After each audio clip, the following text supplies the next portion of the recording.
Go get him, brother. All right, we'll see you soon.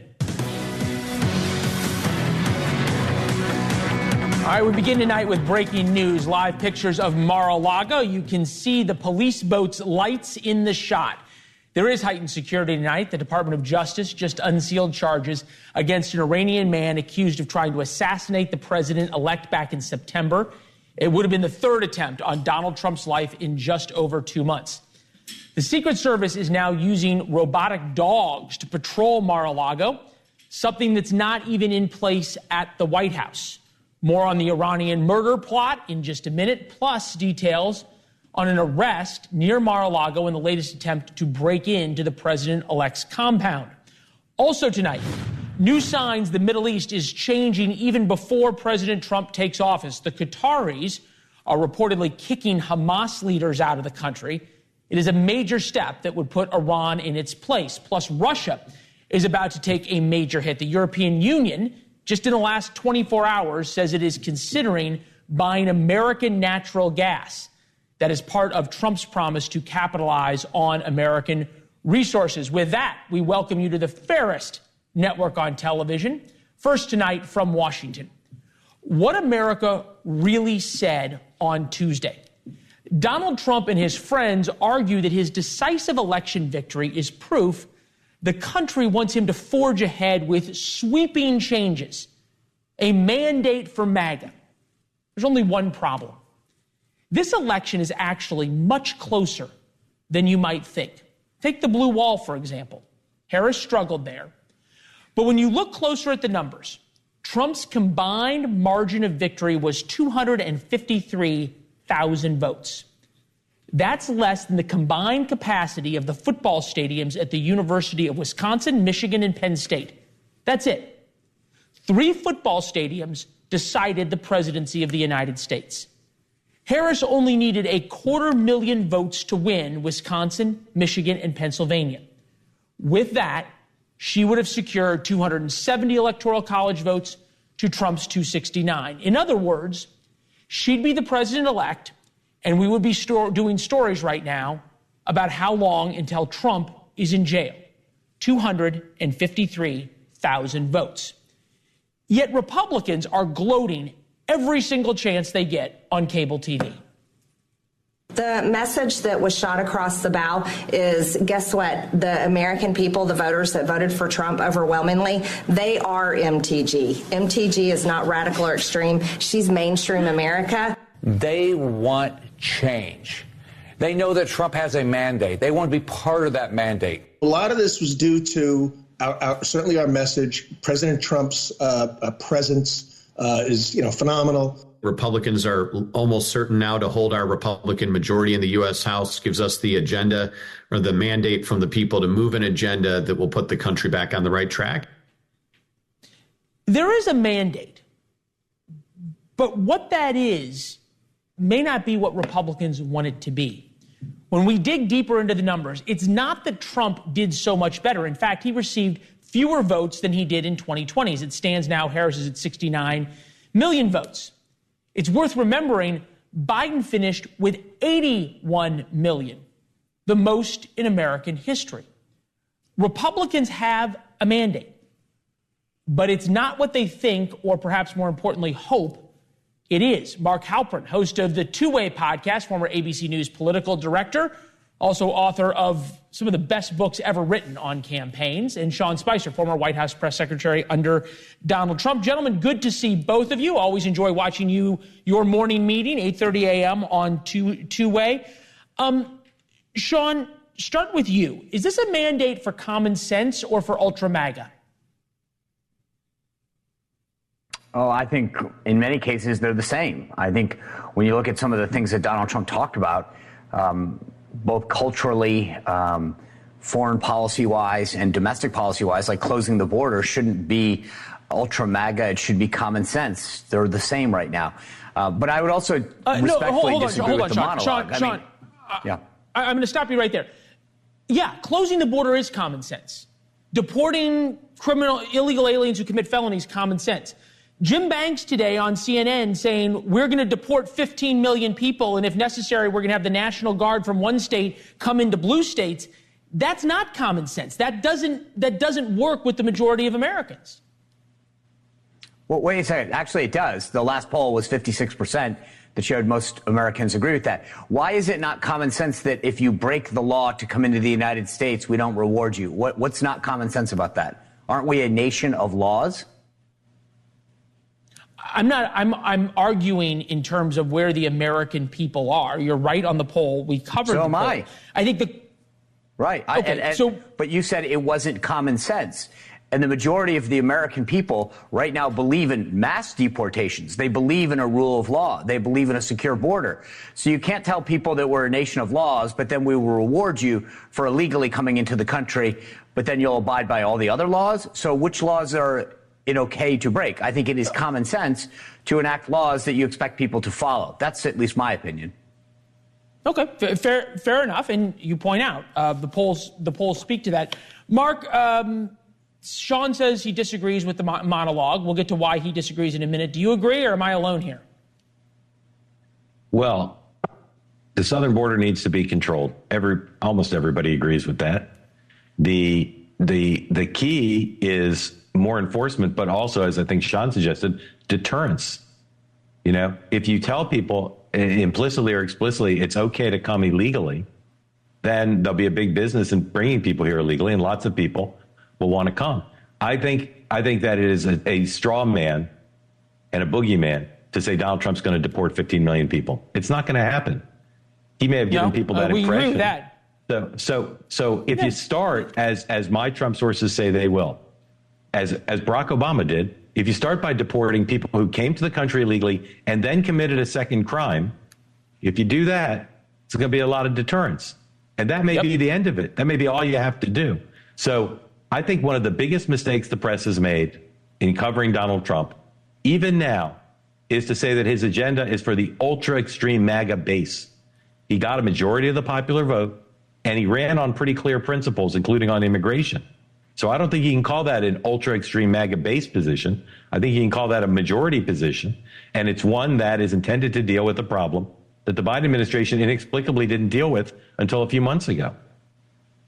So, Leland, if I can for a moment, just, Mark brought up the word deterrence, and I think that's the right word, because whether it's the border or other actions, it matters. So there was a story out today, I believe, the Wall Street Journal, that the CEO of the company, Steve Madden, it's a shoe company, is already moving his manufacturing out of China because he doesn't want to face tariffs, right? That's a good thing for America. It's a good thing for our national security.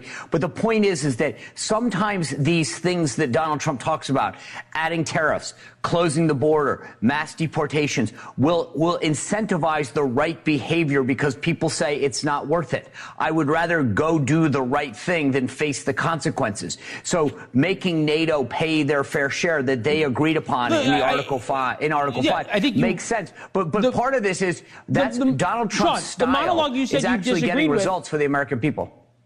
Right. The monologue you said you disagreed with started with, by the way, Iran is now being more isolated. The Qataris are doing something that Joe Biden couldn't get them to do for years. And Russia is now going to be more isolated because the EU is buying oil from the United States and not from Russia, which speaks to everything you just said. The issue, though, and I think the question to Mark that I was trying to get at, when you have an election, we did the math, and you spent the time in Pennsylvania, Mark. You were the guy who called this in terms of where the vote was moving and why it was moving in places like Pennsylvania, Michigan, and Wisconsin. 250,000 votes. It's not that many votes. And what I'm trying to drill down is what was the issue that motivated those voters that Donald Trump has to deliver on? Closing the border. Energy exploration, trying to deal with inflation, although it's not clear exactly how he'll do that, changing it so that we're not embroiled in forever wars, and cutting regulation. I think part of why he won is I can tell you that list for Donald Trump. He may not deliver on it. His record in the first term is not ambiguously good on it, but I can tell you what the list is. I don't think most people could tell you a comparable list for Kamala Harris, and I think that's as much as anything why she lost. Right. There's some amazing. The point that I would say, Leland, though, is when I get your point on the numbers, right?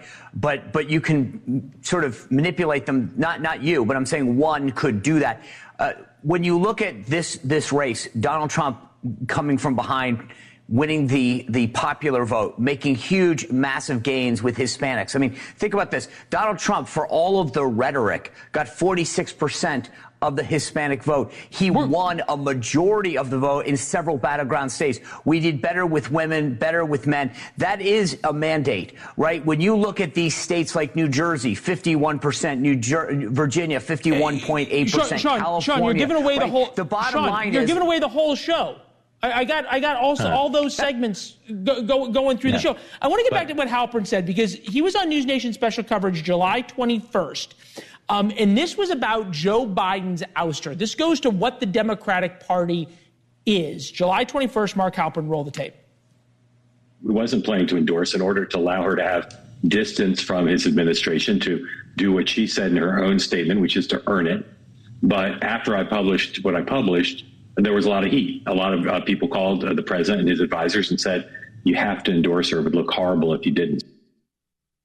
So that was your take July 21st. We will now welcome the New York Times to the party. Pelosi laments Biden's late exit and lack of an open primary. Had the president gotten out sooner, there may have been other candidates in the race. The former House Speaker said in an interview with the New York Times, suggesting she anticipated an open primary, which is what, Mark, you said back on July 22nd. I've taken the victory lap for you, but I'll let you take one yourself and then answer this question.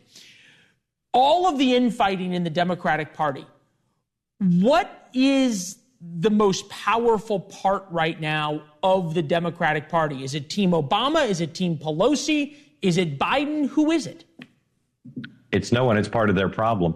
They don't have any clear leaders, and they also don't have a common diagnosis of why they lost.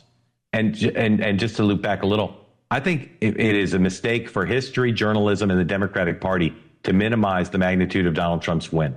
As Sean said, you can cast the numbers a certain way, but they lost to a man who they said could never be elected again, and he got a majority of the popular vote.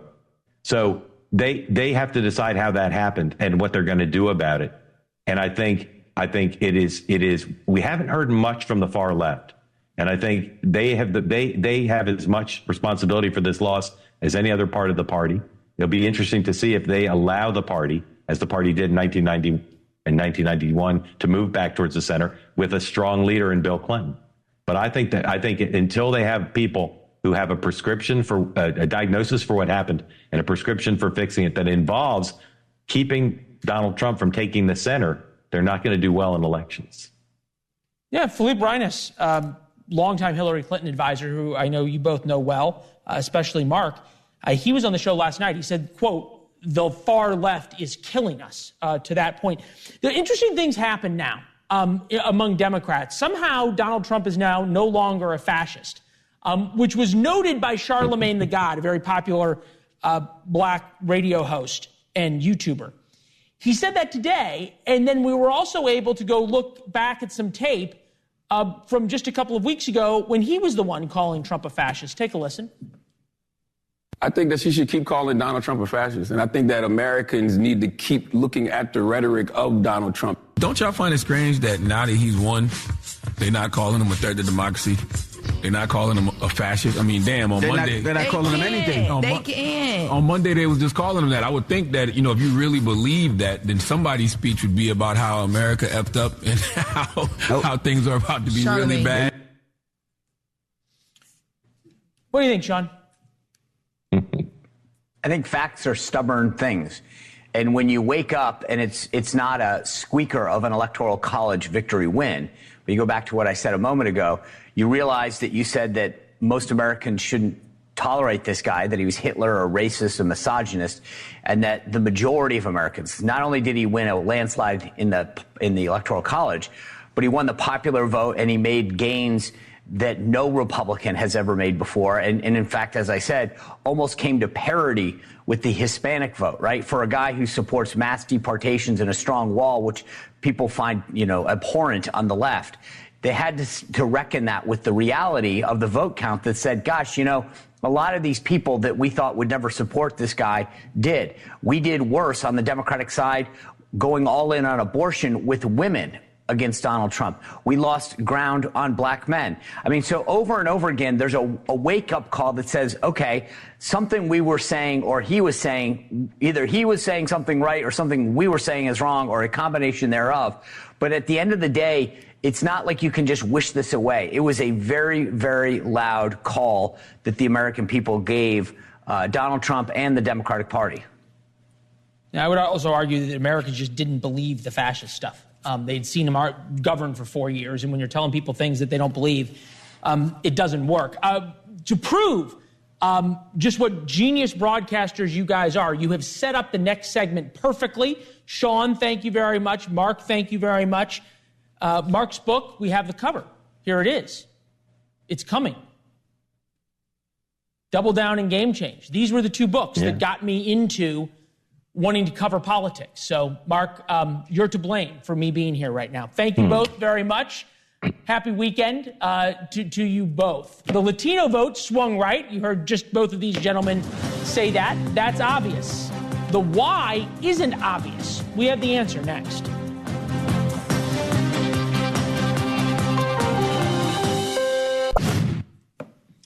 So breaking news now. After Donald Trump way outperformed his 2020 numbers in blue states, Democratic governors and leaders from states like New Jersey, California, and Massachusetts, along with Illinois, have vowed that this time, 2024, will be different than 2016.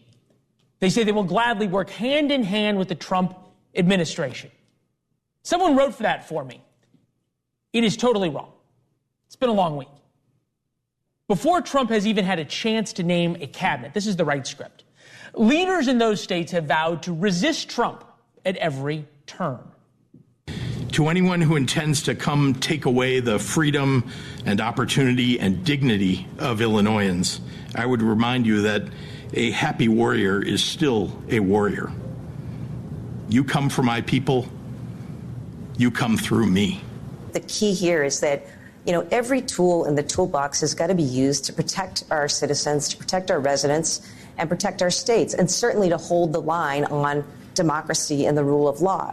As we respect the peaceful transition of power, that if there is any attack on the Garden State or on any of its communities from Washington, I will fight back with every fiber of my being. However, if you try to harm New Yorkers or roll back their rights, I will fight you every step of the way.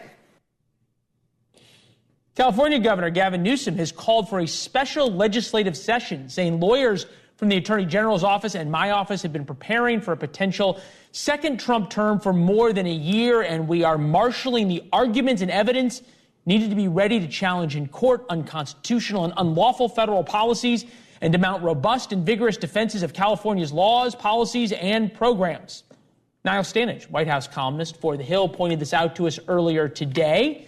He's here. David Drucker, senior writer for The Dispatch, author of In Trump's Shadow, The Battle for 2024 and the Future of the GOP. Gents, good to see both of you. Niall, is this just like the 2028 primary starting for the Democrats? I think there is a little bit of the audition line beginning to form, particularly in the case of someone like Governor Gavin Newsom, who's obviously one of the people who's going to be mentioned in that respect. Now, to be fair, there are obviously policies that Democratic governors have massive problems with. We saw there Maura Healey from Massachusetts saying that her state would not cooperate in mass deportations. No surprise there. She doesn't believe that's the right policy, and she's going to try to resist it. David, you would think when 56% of Americans support quote-unquote mass deportations, you saw big shifts towards Trump in Illinois, Massachusetts, New Jersey, and California, all the states that these governors are from. There would be some recognition of we want to try to meet Republicans halfway, but more importantly, a recognition that just the blanket resistance to Trump line didn't work this election. Well, part of this is federalism, right? So these governors have their own constituencies, and they're going to try and serve them as best they feel they should. But part of this is politics. I've covered elections a long time. I've seen resounding victories. I've seen landslide victories.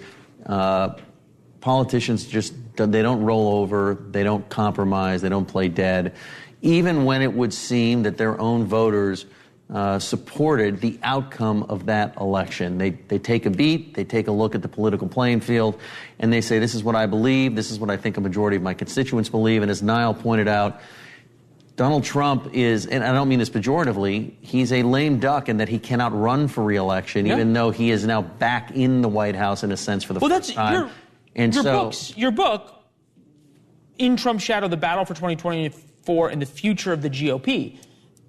The future of the GOP is now decided, right? This is now Donald Trump's party. This is a MAGA party. Well, not only that, as I reported in the book, it was going to be a MAGA-esque party, but with Donald Trump winning and the way that he won, it is clearly going to be a conservative populist party rather than a traditional conservative party. And it's going to be interesting to see how both sides of the aisle sort of deal with this going forward. I'm going to add one line. Tell me if you agree, and we'll get Niall on this. An anti-establishment party. And we saw, for example, in Nebraska, an anti-establishment Democrat who ran as an independent. He was a Kellogg's cornflakes worker.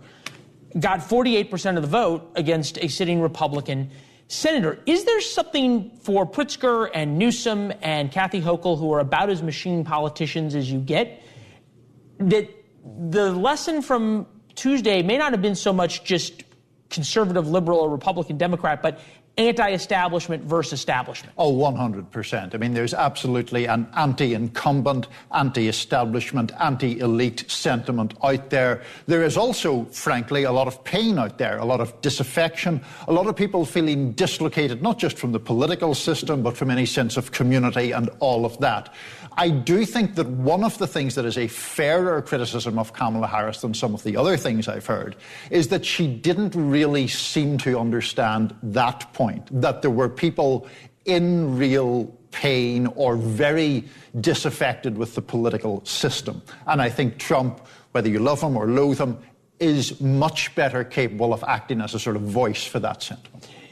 Right, and the person who was supposed to act for that sentiment, at least among working-class white men, was Tim Walz. He was the governor of Minnesota who could wear camouflage and he could hunt, and today he spoke. Take a listen. The other side spent a lot of time campaigning and talking about and promising that they would leave things up to the states. Well, I'm willing to take them at their word for that.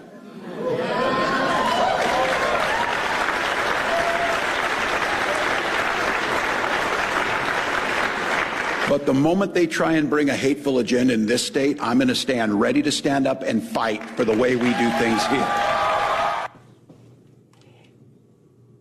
Understand that sort of the fight goes on, blah, blah, blah, blah. But if we look at this as the audition for 2028 that you pointed out, if Democrats were smart, or if they were going to make Republicans worried, wouldn't the guy out there be Andy Beshear, the popular Democratic governor of Kentucky that Trump won by 20 points? Not necessarily. Look, I think a lot of this is putting yourself in a position to say, I told you I would fight, and now I'm fighting, and by the way, I was right. Let me put it to you this way. After Barack Obama won in 2008 with a much bigger landslide, and if you want to say mandate, much bigger mandate than it would have, right.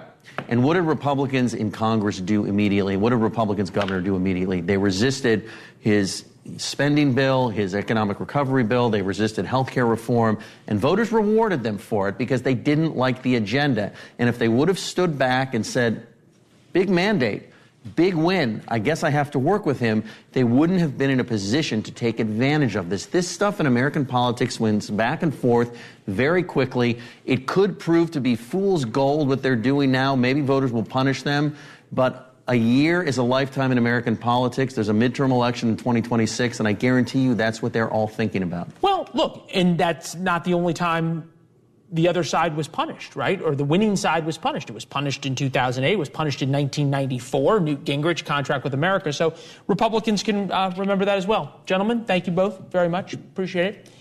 Remember all those people who said they would move to Canada if Trump won? I'm not making this up, I promise. Canada is worried. Reuters reports Canadian police and immigrant aid groups are bracing for an influx of asylum seekers fleeing President-elect Donald Trump's United States at the same time Canada deals with record number of refugees claiming, and Canada is trying to bring in, quote, fewer immigrants. Oh, you might say, the irony. Canada's Prime Minister, Justin Trudeau, loved nothing more than showing off his love of COVID lockdowns, vaccine mandates, and open border immigration policy. And now he is worried about Americans escaping Trump. We can only imagine a private jet pilgrimage of Bruce Springsteen, Taylor Swift, and Beyonce. They will all land in Toronto and ask for asylum. In a few days, reporters will write the autopsy stories to show why Kamala Harris lost. They did the same thing when Hillary Clinton lost in 2016. And most of those stories started at the same place. Clinton's closing rally Monday night, election eve in Philadelphia, with Bruce Springsteen.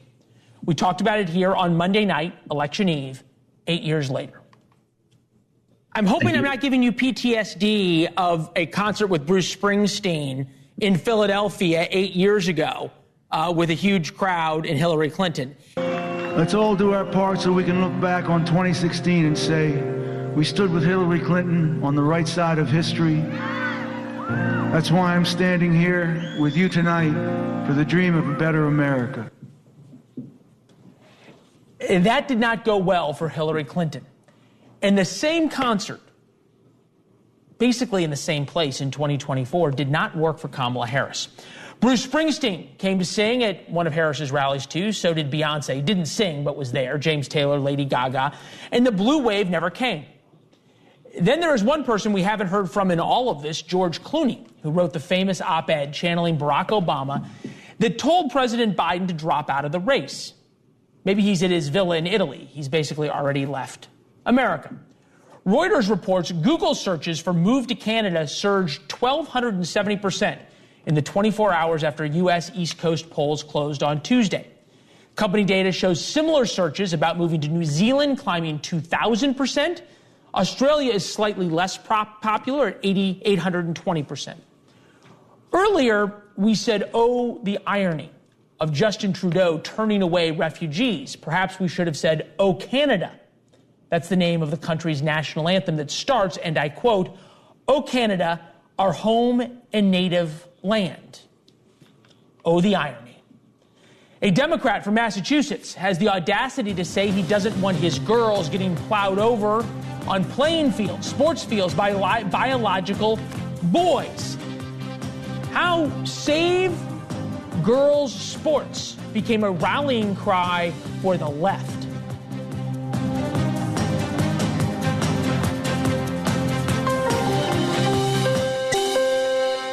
One of the most stunning parts of my reporting this election was finding illegal immigrants who said they would vote for Trump if they could. In particular, a Las Vegas bartender. Democrats counted on Trump's talk of deportation to deliver the Latino vote. Instead, Latinos flocked to Trump.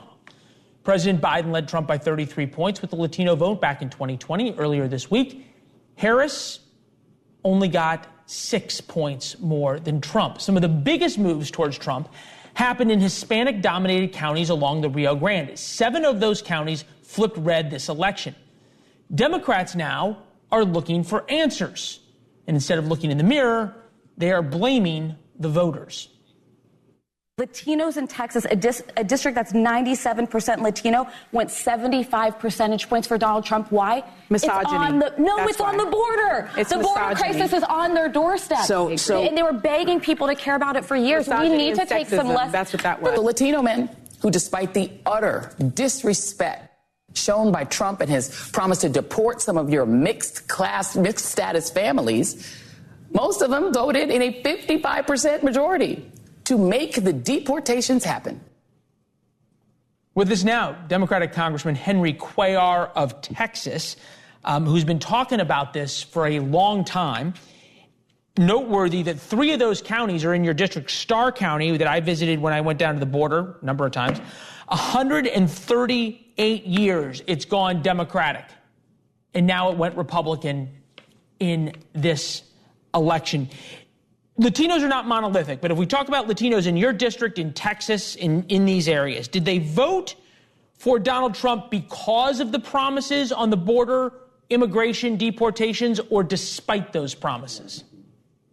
Look, I think the Latinos or the Hispanics in my district voted for Donald Trump because of three things. The three I's, what we call the three I's: immigration, inflation, and of course, the issue dealing with high interest rates. So, but especially the cost. When you look at it, people didn't want to talk about cultural issues, or were not interested in celebrities. What they wanted is somebody that could talk to about kitchen tables. What's a price of let's say eggs or bread or milk? That's what they were interested in. They saw this every day. And again, a lot of people think just because we're Hispanics, we believe in open borders. No, I can tell you that for years I've been talking about how people want law and order, treat the migrants with respect and dignity. But at the end of the day, they should be returned for the ones that can't not stay here.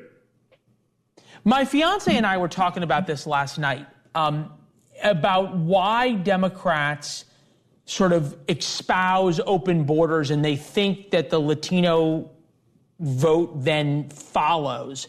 I told her it sort of became a reflection of Donald Trump because Democrats wanted to be against all things Donald Trump was for, especially in 2017. So therefore, Donald Trump wanted to close the border. They had to want to open it. But I'm wondering if it's not more complicated than that, because something like if you commit a felony, you're going to be deported as an illegal immigrant doesn't seem that hard to say. And yet for Democrats, other than perhaps you, it's impossible. Why is that?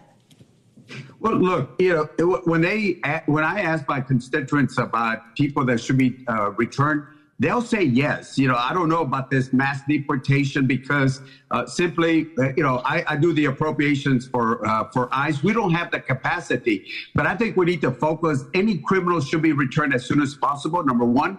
Number two, there's over 1 million final deportation orders. People that got given their final order to be returned and they're here. That's another group of people that we can certainly look at. Otherwise, we don't have a rule of law. So again, for anybody that feels that we believe in open borders because we're Hispanics, that's wrong. We believe in law and order at the border.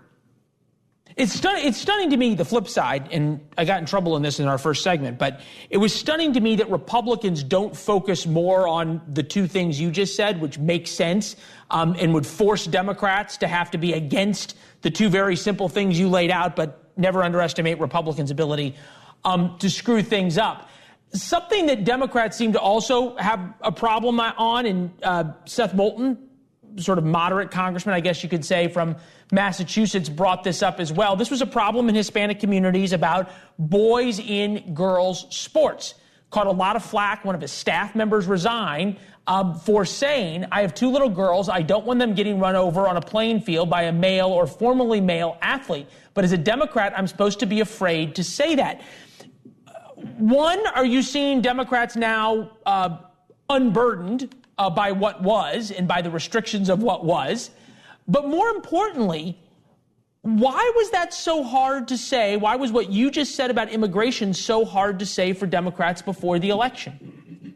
Look, I know Seth, he's a good man, and he speaks very straightforward. And I think what he was trying to say was that, there are certain issues that should not be the rallying call for Democrats. I mean, we ought to have the kitchen table issues as a rallying call. How do we make life better for individuals? How do we secure the border? How do we, just the basic things that people are important. I always say this. I'm a congressman, but I run as a mayor. I want to know what's important to the people on the ground and not, look at some cultural issues and make that a rallying call. Well, it speaks in counties that went red for the first time in 138 years that you got reelected. That says a lot. And you said something I hadn't heard about yet in this election, which was interest rates. And to say that you're in touch with your constituency, that proves it. And it makes perfect sense. I just hadn't thought of it. So we appreciate you being here, Congressman. Thank you. We'll see you in D.C. I'll see you in D.C. Take care. Yes, sir. Live look at Mar-a-Lago, where security is at a level rarely seen in American history. There's the robo-dog out there. Even before he's president, we're learning new details of an Iranian assassination plot. How will the Secret Service protect Donald Trump for the next 4 years?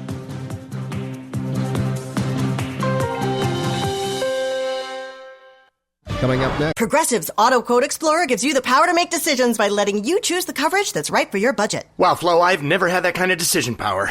You know what? I'm picking the next vacation spot. Isn't your wife set on Portland? Oh, yeah. Well, then I'm choosing the hotel.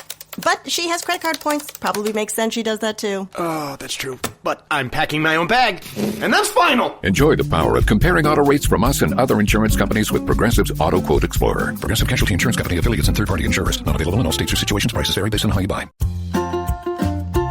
Give savings a seat at the table this Thanksgiving with same-day delivery from Amazon Fresh. Whether you're looking for juicy deals on turkey or your favorite stuffing mix, get Thanksgiving essentials delivered to your door for less this holiday season. Prime members save even more with deals on thousands of grocery items and up to 50% off on weekly favorites. Celebrate Thanksgiving with savings and same-day delivery from Amazon Fresh. As you age, you may have questions about finding transportation, healthy meals, or other services around your home and in your community. And the Elder Care Locator has the answers at 1-800-677-1116. Our caring advisors can connect you to trustworthy local experts and the support you need to age well at home. Real people, real assistance, and real connections are just a phone call away with the Elder Care Locator. 1-800-677-1116. By the time you're done listening to this ad, nearly a dump truck's worth of plastic will have made it into the ocean. Plastic has become a useful part of our everyday lives, but it's polluting the air, water, and soil that all life needs to survive. This is a human problem that can be solved with human action, but it's going to take all of us, from individuals to businesses to governments and everyone in between. Help create a cleaner future for both people and nature. Visit wwf.earth/plastics. Prevagen, in stores everywhere without a prescription. We're excited to do business with you, but before we sign, I gotta ask. Sure, anything. We searched you online, and maybe you can explain this? Can't believe that garbage is still coming in. That is so false. Frustrated with your online search results? Call Reputation Defender today to join tens of thousands who've improved their online reputation. Get your free reputation report card at reputationdefender.com or call 1-877-866-8555. On Medicare, living with diabetes, progress is...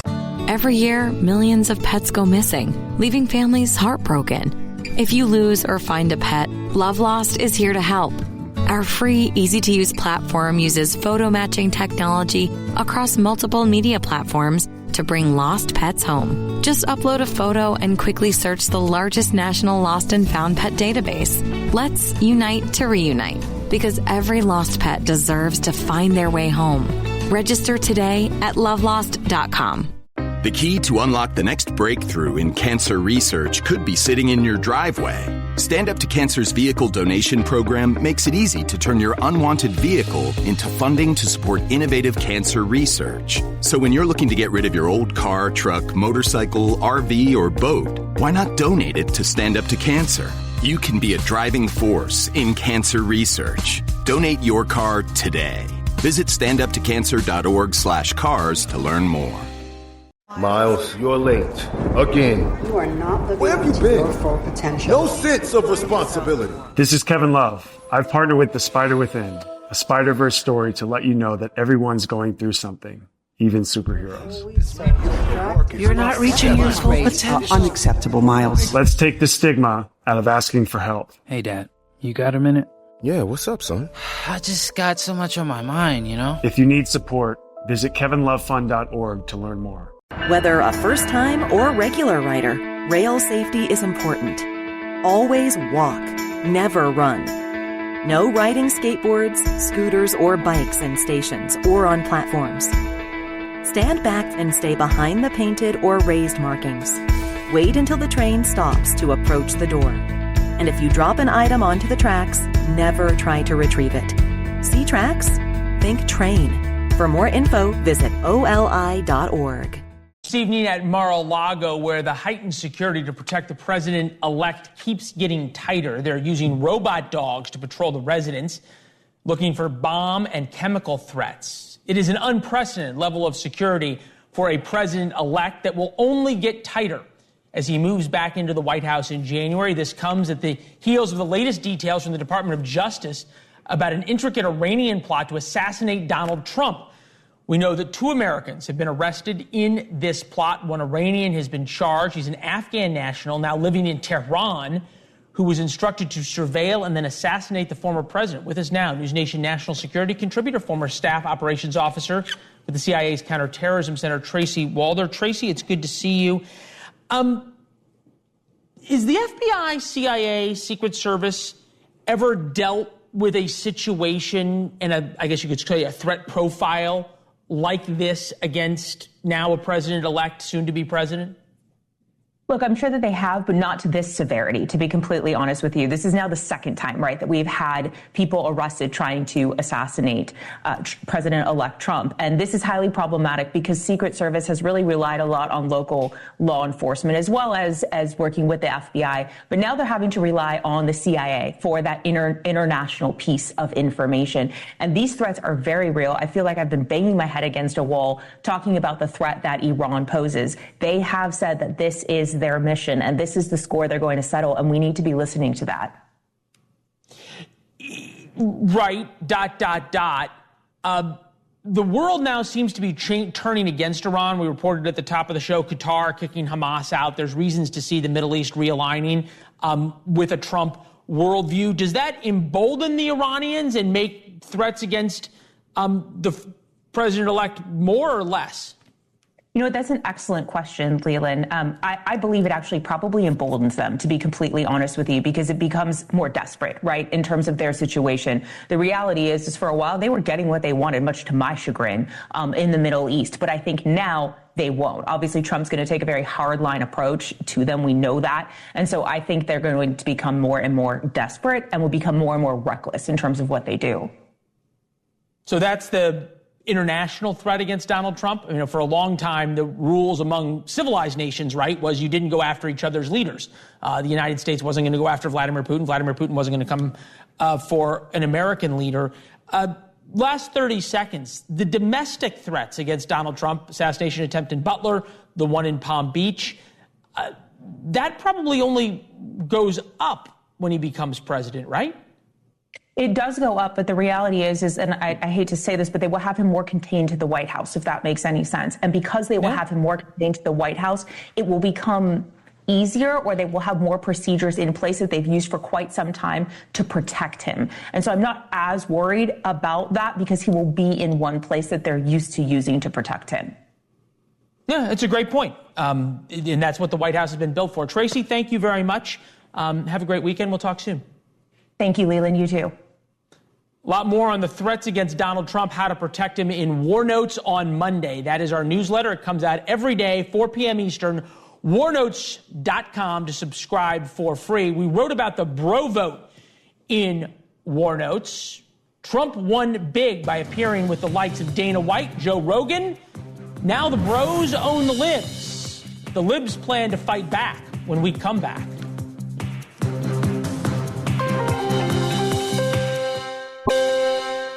The left has figured out their problem with young men. The bro vote, especially on college campuses, broke heavily for Trump. Trump's 3 hours with Joe Rogan helped, not to mention Rogan's endorsement. And Tucker Carlson, among others, leaned heavily into the frat star bro culture mixed with nicotine and UFC fighting. They need a podcaster to teach them more and lecture them on toxic masculinity. That is the left's plan. If that doesn't work, the left has another idea: forced Taylor Swift listening sessions. Here's MSNBC.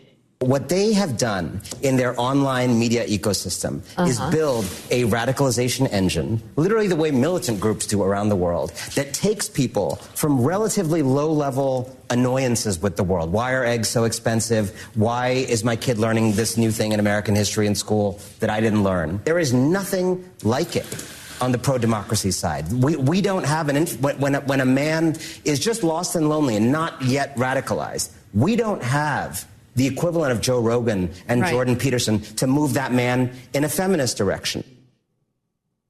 To tell us if this will work, Christian Hodges, podcast host and author of America Don't Give Up.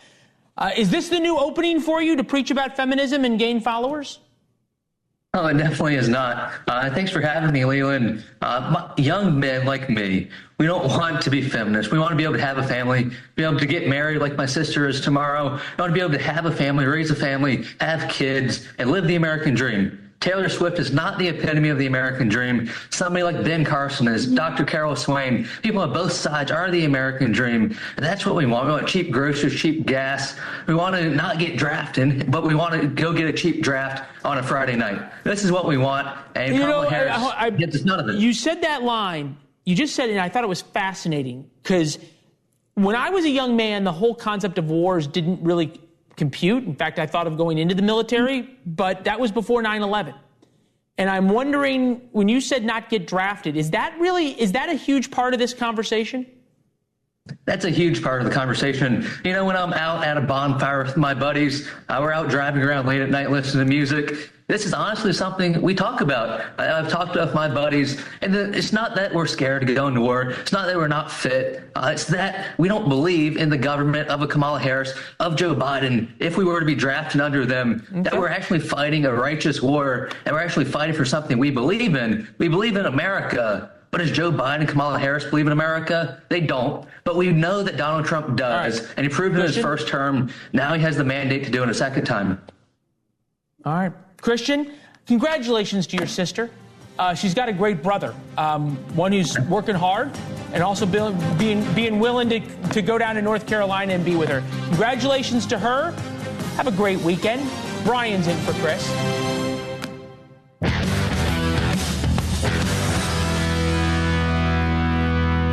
Hey everybody, I'm Brian Entin in for Chris Cuomo. It's Friday night. We are live. Chris obviously has a well-deserved day off after that epic all-nighter on election night.